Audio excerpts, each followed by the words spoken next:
അതുകൊണ്ട് ഇന്നലിൽ മാലിൽ അററാറ, സമ്പത്തിനൊരു വല്ലാത്ത ബുദ്ധിമുട്ടുണ്ട്, ഉപദ്രവമുണ്ട്. കളറാറത്തിൽ ഖംരി, അത് കള്ളിന്റെ ഉപദ്രവം പോലെയാണ്. കള്ളു മനുഷ്യന്റെ തലച്ചോറിനെ ബാധിക്കുന്ന പോലെ സമ്പത്ത് മനുഷ്യനെ കീഴ്പ്പെടുത്തുന്നതാണ്. നിങ്ങൾക്കറിയോ, മുസ്ലിം സമുദായം ഇറാഖ് എന്ന് പറയുന്ന രാജ്യത്തെ ജയിച്ച് കീഴടക്കിയിട്ട് സമ്പത്തും ആഭരണങ്ങളുമെല്ലാം വാരി വെച്ചിരിക്കുമ്പോ ഉമർ ഇബ്നുൽ ഖത്താബ് റളിയല്ലാഹു അൻഹുവിന്റെ കാലഘട്ടമാണ്. യുദ്ധം ചെയ്ത് പരിപൂർണമായ വിജയം. ഇറാഖ് എന്ന് പറയുന്ന രാജ്യത്തെ കീഴ്പ്പെടുത്തി.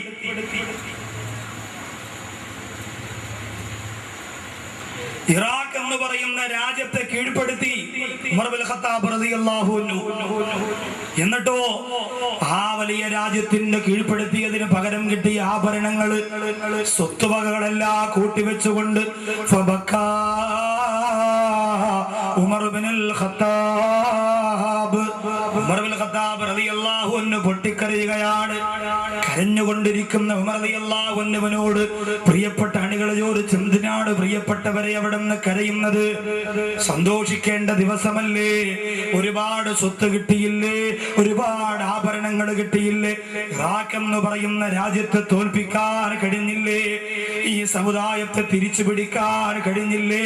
അതുകൊണ്ട് അവിടെ എന്തിനാ കരയുന്നത്? സന്തോഷിച്ചു കൊള്ളുക എന്ന് പറഞ്ഞപ്പോ ഉമർ ഇബ്നുൽ ഖത്താബ് റളിയല്ലാഹു അൻഹു പറഞ്ഞതെന്തെന്നറിയോ? സമയത്ത് റസൂലുള്ളാഹി സ്വല്ലല്ലാഹു അലൈഹി വസല്ലം യഖൂലു, അല്ലാഹുവിന്റെ റസൂൽ പറയുന്നതായി ഞാൻ കേട്ടതാ, ലാ തഫ്തഹു ദുനിയാ അലാ അഹദ് ഇല്ലാ ലഖിയല്ലാഹു അസ്സ വജല്ല ബൈനഹുൽ അദാവത വൽ ബഗ്ളാ ഇലാ യൗമിൽ ഖിയാമ. അല്ലാഹു ഒരാൾക്ക് ദുനിയാവിന്റെ സുഖവും സ്വത്തും ആഭരണങ്ങളും ആഡംബരങ്ങളും സ്വത്തുക്കളും അല്ലാഹു തുറന്നു കൊടുത്താൽ, അല്ലാഹു പണവും സമ്പാദ്യവും എല്ലാം ഇങ്ങനെ തുറന്നു കൊടുത്താൽ, അല്ലാഹുവിന്റെ ഹബീബായ പ്രവാചകൻ പറഞ്ഞുവത്രേ, ഖിയാമത്ത് നാൾ വരെ അവർക്ക് പരസ്പരം ശത്രുതയുണ്ടാക്കാം. ആ പണം ഒരു കാരണമാണെന്ന് അല്ലാഹുവിന്റെ റസൂൽ പറഞ്ഞത് നിങ്ങൾ കേട്ടിട്ടില്ലേ? ഉമർ റളിയല്ലാഹു അൻഹു പറയുകയാ, ഞാൻ പേടിച്ചു പോകുന്നു, ഞാൻ അത്ഭുതപ്പെട്ടു പോകുന്നു. ഈ ആഭരണത്തിന്റെ പേരില്, ഈ പണത്തിന്റെ പേരില് അല്ലാഹു പടച്ച തമ്പുരാ നമുക്കിടയിൽ ശത്രുത തന്നാലോ, നമുക്കിടയിൽ അല്ലാഹു വെറുപ്പ് തന്നാലോ, നമുക്കിടയിൽ അല്ലാഹു തർക്കം തന്നാലോ ഞാൻ പേടിച്ചു പോകുന്നു എന്ന് ഉമർ ഇബ്നുൽ ഖത്താബ് റളിയല്ലാഹു അൻഹു പറയാം. കാരണം ഇന്ന് നമ്മുടെ നാട്ടിൽ അസൂയയും വഴക്കും ബഹളവും ഉണ്ടാകുന്നത് എങ്ങനെയാ? പരസ്പരം ഒരു സഹോദരൻ വീട് വെച്ചു, അവനേക്കാൾ വലിയ വീട് ഇക്ക വെച്ചാൽ ഇക്കയോട് അനുജൻ ഉടക്കും, പാല് കാച്ചിന് പോവില്ല, വീട് താമസമാകുന്നതിന് പോവില്ല. എന്തുകൊണ്ടാണ്? പണം അധികരിച്ചതുകൊണ്ട്, സ്വത്ത് അധികരിച്ചതുകൊണ്ട്, സ്വത്ത് വകകൾ അധികമായതുകൊണ്ട്. പ്രിയമുള്ള സഹോദര, അവനെ കൊണ്ടൊരിക്കലും സാധിക്കൂല. അവന്റെ ജീവിതത്തിൽ അല്ലാഹു പടച്ച തമ്പുരാൻ കൊടുത്ത പണം അധികരിച്ചതിന്റെ പേരില് പരസ്പരം കൂടപ്പുറപ്പുകൾ തമ്മില് അസൂയ വെച്ചുകൊണ്ട് അക്രമം പുലർത്തിയിട്ട് എന്തിനേറെ കൂട്ടുകാരന്റെ കഴുത്തറുക്കാൻ വരെ, സഹോദരിയുടെ കല്യാണത്തിന്റെ പ്രിയപ്പെട്ട പെങ്ങളുടെ കഴുത്തറുത്തിട്ട് താലിച്ചരട് പൊട്ടിച്ചു കൊണ്ടുപോര കൂടപ്പുറപ്പിന്റെ കരപത്രത്തിലൂടെ വായിച്ച പ്രിയപ്പെട്ട സഹോദര, സ്വത്തെഴുതി കൊടുക്കൂലെന്ന് പറഞ്ഞ പ്രിയപ്പെട്ട അച്ഛന്റെ ശരീരത്തിലൂടെ കാർച്ചട്ടിൽ കിടന്ന വാഹനം കയറ്റിയിറക്കി പോരെ പൊന്നുമക്കളുടെ കാലഘട്ടമാണ്. അതുകൊണ്ട് സൂക്ഷിക്കണേ. ഇന്നലെ കൊല്ലി ഉമ്മത്തിന് ഫിത്ന വഫിത്നതു ഉമ്മത്തി അൽമാൽ. എല്ലാ സമുദായത്തിനും അല്ലാഹു ഫിത്ന കൊടുത്തിട്ടുണ്ട്, പരീക്ഷണം കൊടുത്തിട്ടുണ്ട്.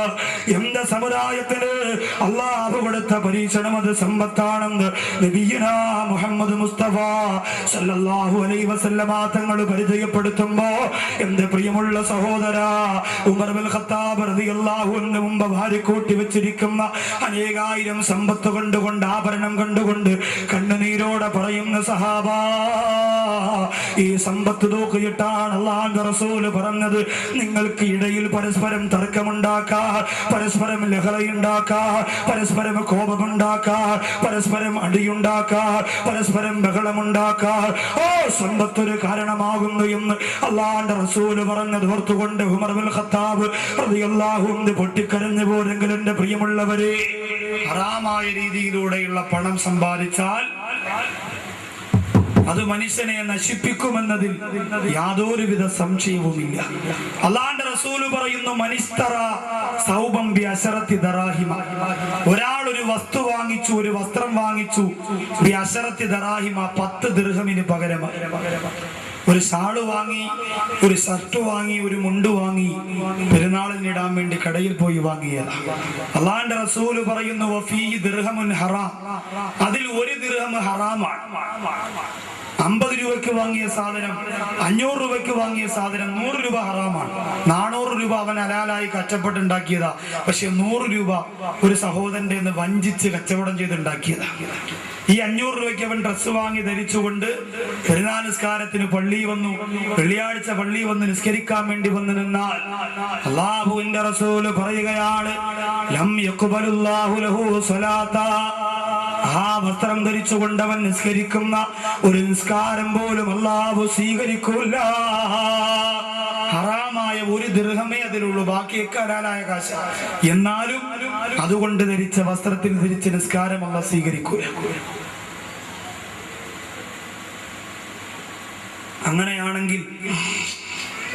അങ്ങനെയാണെങ്കിൽ പ്രിയപ്പെട്ടവരെ, പർദ്ദ വാങ്ങുന്നു, 1500 രൂപ കച്ചവടക്കാര് പറഞ്ഞു.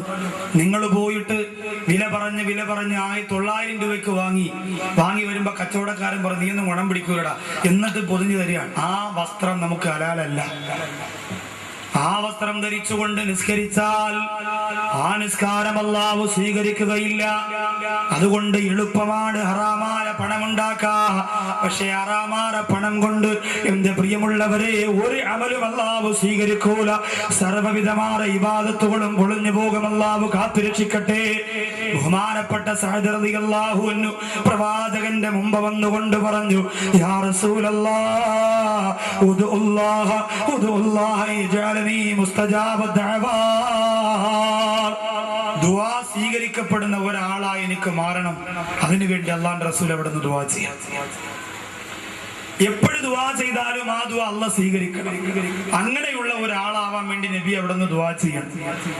എന്തിനാ അങ്ങനെ പറഞ്ഞത്? ദുആ സ്വീകരിക്കുന്ന ആളാണ് ഞാനെന്ന് പറഞ്ഞുകൊണ്ട് പിറ്റേന്ന് ജനങ്ങളുടെ ഇടയിൽ അറിയപ്പെട്ട ആളാവാനല്ല.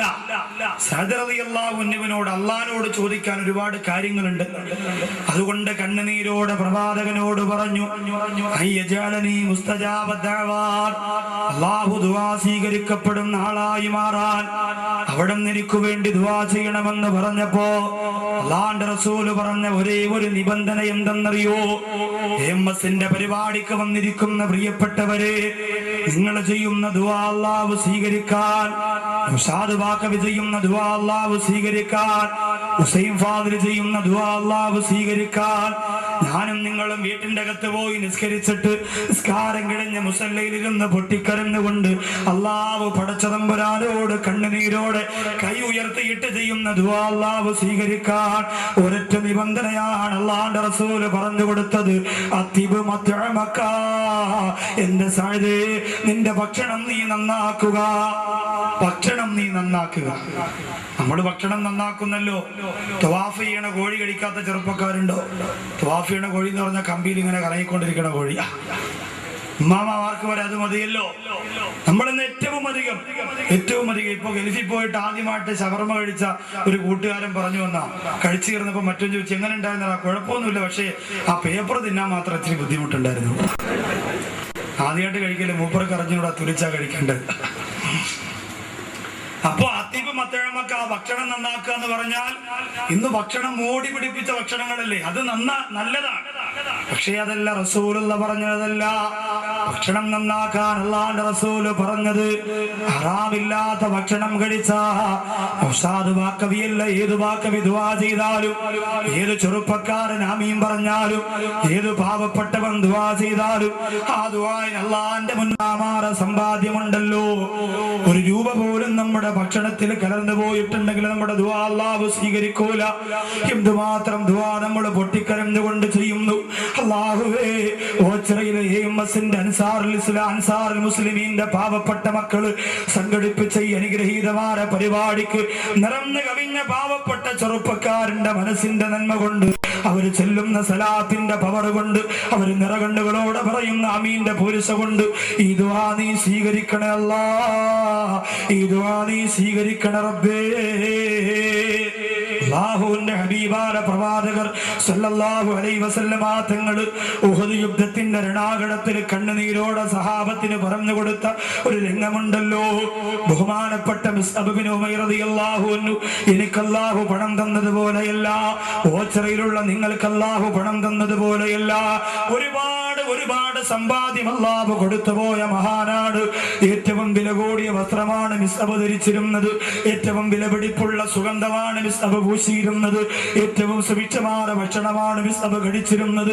ആ ബഹുമാനപ്പെട്ട മിസ്അബ് ബിൻ ഉമൈർ റളിയല്ലാഹു അൻഹു ഉഹദ് യുദ്ധത്തിന്റെ രണാകടത്തിൽ ശരീരത്തിന്റെ ഓരോ ഭാഗങ്ങൾ ഛിന്ന ഭിന്നമായി ചിതറിക്കിടക്കുമ്പോ ലോകത്തിന്റെ നായകൻ മണിദീപം നബി മുഹമ്മദ് മുസ്തഫ സല്ലല്ലാഹു അലൈഹി വസല്ലമ തങ്ങൾ മിസ്അബ് ബിൻ ഉമൈർ റളിയല്ലാഹു അൻഹുവിന്റെ ശരീരം നോക്കിയിട്ട് പറഞ്ഞ വാക്ക്, അൻസാർ മുസ്ലിമീന്റെ പരിപാടിക്ക് വന്ന പാവപ്പെട്ട പോക്കറ്റിന്റെ അകത്ത് 1000 നോട്ടിരിക്കുന്ന ചെറുപ്പക്കാര് പഠിക്കണേ, വില കൂടിയ വാഹനത്തിന്റെ അകത്ത് സഞ്ചരിക്കാൻ അല്ലാഹു ഭാഗ്യം തന്ന ഈ നാട്ടിലുള്ള ചെറുപ്പക്കാര് പഠിക്കണേ, വീട്ടിന്റെ അകത്ത് സുഭിക്ഷമായ ഭക്ഷണം ഒരുക്കിയിട്ട് കാത്തിരിക്കുന്ന ഭാര്യയെ തന്ന എന്റെ പ്രിയപ്പെട്ട സഹോദരങ്ങൾ പഠിക്കണേ. അല്ലാഹുവിന്റെ റസൂൽ ഉഹദ് യുദ്ധത്തിന്റെ രണാകടത്തിൽ രക്തത്തിൽ കുളിച്ച് ചിതറിക്കിടക്കുന്ന മിസ്അബ് ബിൻ ഉമൈർ റളിയല്ലാഹു അൻഹുവിന്റെ ശരീരം നോക്കിയിട്ട് കണ്ണുനീരോടെ പറയുകയാ, ലഖദ് റഅയ്തു ബിമക്ക, മിസ്അബേ നിന്നെ ഞാൻ മക്കയിൽ വെച്ച് കണ്ടിട്ടുണ്ടല്ലോ. അല്ലാഹുവിന്റെ റസൂൽ പറയുന്നതെന്താ, വമാ ബിഹാ അറഖുല്ലാ, നീ ധരിക്കുന്ന പോലെ മിനുസമുള്ള വസ്ത്രം ധരിച്ച ഒരാളെ പോലും ഞാൻ കണ്ടിട്ടില്ല മിസ്അബേ. അല്ലാഹുവിന്റെ റസൂലാ പറയുന്നത്, മിസ്അബേ നീ ധരിച്ചതുപോലെ തിളങ്ങുന്ന വസ്ത്രം ധരിച്ച ഒരാളെയും ഞാൻ മക്കയിൽ കണ്ടിട്ടില്ല. വലാ അഹ്സനു ലിംബത്തൻ മിൻക, നിന്നെക്കാളും നല്ല ഭംഗിയുള്ള മുടിയുടെ കൊഴുപ്പുള്ള ഒരാളെയും ഞാൻ കണ്ടിട്ടില്ല. ഏറ്റവും നല്ല ഭക്ഷണം കഴിച്ച നിന്നെ പോലെ ഒരാളെ കണ്ടിട്ടില്ല മിസ്അബേ. നിന്നെ പോലെ വസ്ത്രം ധരിച്ച ഒരാളെ കണ്ടിട്ടില്ല മിസ്അബേ. നിന്നെ പോലെ ഭംഗിയുണ്ടായിരുന്ന ഒരാളെ കണ്ടിട്ടില്ല മിസ്അബേ. എന്നിട്ട് അല്ലാഹുവിന്റെ റസൂൽ പറയുന്നു, ആ മിസ്അബായ നീയാണോ ഇന്ന് തുന്നിപ്പിടിപ്പിക്കപ്പെട്ട വസ്ത്രം ധരിച്ചുകൊണ്ട് ഇസ്ലാമിന് വേണ്ടി പട്ടിണി കിടന്നുകൊണ്ട് ഉഹദ് യുദ്ധത്തിന്റെ രണാകണത്തിൽ അല്ലാഹുവിന്റെ ദീനിന് വേണ്ടി ശരീരം കൊടുത്തത് മിസ്അബേ. ഏറ്റവും വില കൂടിയ വസ്ത്രം ധരിച്ച മിസ്അബേ, ഏറ്റവും വില കൂടിയ ഭക്ഷണം കഴിച്ച മിസ്അബേ, ഏറ്റവും വില കൂടിയ സുഗന്ധം പുരട്ടിയ മിസ്അബേ, മുടി ജട പിടിച്ചതുപോലെ തുന്നിപ്പിടിപ്പിക്കപ്പെട്ട വസ്ത്രവും ധരിച്ചുകൊണ്ട് അല്ലാഹു പടച്ചതമ്പുരാന് വേണ്ടി ഉഹദ് യുദ്ധത്തിന്റെ രണാകണത്തിൽ ശരീരങ്ങളെ കഷ്ടിക്കപ്പെട്ട ആ മിസ്അബാണോ നീ എന്ന് ചോദിച്ചുകൊണ്ട് ലോകത്തിന്റെ മാണിക്യമുത്ത് പൊട്ടിക്കരഞ്ഞു പോയെന്ന് ചരിത്രം പറയുമ്പോ, അല്ലാഹു പണം തന്നത് മനഃപൂർവ്വമാണ്. ഓച്ചറയിലുള്ള എന്റെ പ്രിയപ്പെട്ട സഹോദരാ, അറിയാതെ തന്നുപോയതല്ല. നിനക്ക് അല്ലാഹു പണം തന്നത് മനഃപൂർവ്വമാണ്. നിനക്ക് അല്ലാഹു 10,000 തന്നത്, 10 ലക്ഷം തന്നത്, നിന്റെ ഭാര്യക്ക് കഴുത്തിലും കൈകാലുകളിലും അല്ലാഹു ലക്ഷക്കണക്കായി രൂപയുടെ ആഭരണം തന്നത് അല്ലാഹു പടച്ചതമ്പുരാ മനഃപൂർവ്വം തന്നതാ. എന്തിനെന്നറിയുമോ? നീ അതെങ്ങനെ ചിലവഴിക്കുന്നു, നീ അതെങ്ങനെ സ്വീകരിക്കുന്നു എന്ന് അറിയാൻ വേണ്ടിയിട്ടാണ്. ചില ആൾക്കാർ പറയും, ഉസ്താദേ നമ്മൾ ഹറാമിലൂടെയാണ് സമ്പാദിക്കുന്നതെങ്കിലും കുറെയൊക്കെ നമ്മൾ സ്വതക്ക ചെയ്യുന്നുണ്ട്. ഞാനിപ്പോ നിങ്ങൾക്കറിയാലോ, നിങ്ങൾ കഴിഞ്ഞ വർഷം അവിടെ കരുനാഗപ്പള്ളി പ്രസംഗിക്കാൻ വന്നപ്പോൾ 10,000 രൂപ ഞാനാ കൊടുത്തത്. പക്ഷെ ഞാൻ അവിടുത്തെ പലിശക്കാരനാണ്. എനിക്കതിൽ നിന്ന് ഒഴിവാകാൻ പറ്റൂല ഉസ്താദേ.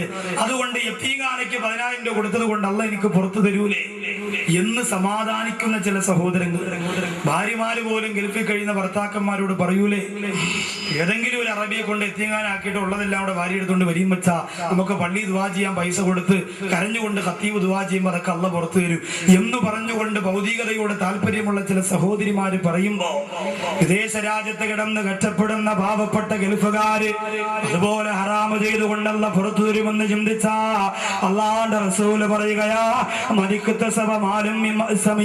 പാപത്തിലൂടെ ആരെങ്കിലും പണമുണ്ടാക്കിയ, പലിശയിലൂടെ, ഹറാമിലൂടെ, വഞ്ചനയിലൂടെ, ചതിയിലൂടെ, കള്ളത്തിലൂടെ, മോഷണത്തിലൂടെ, അക്രമത്തിലൂടെ, അനാചാരത്തിലൂടെ ആരെങ്കിലും പണമുണ്ടാക്കിയ,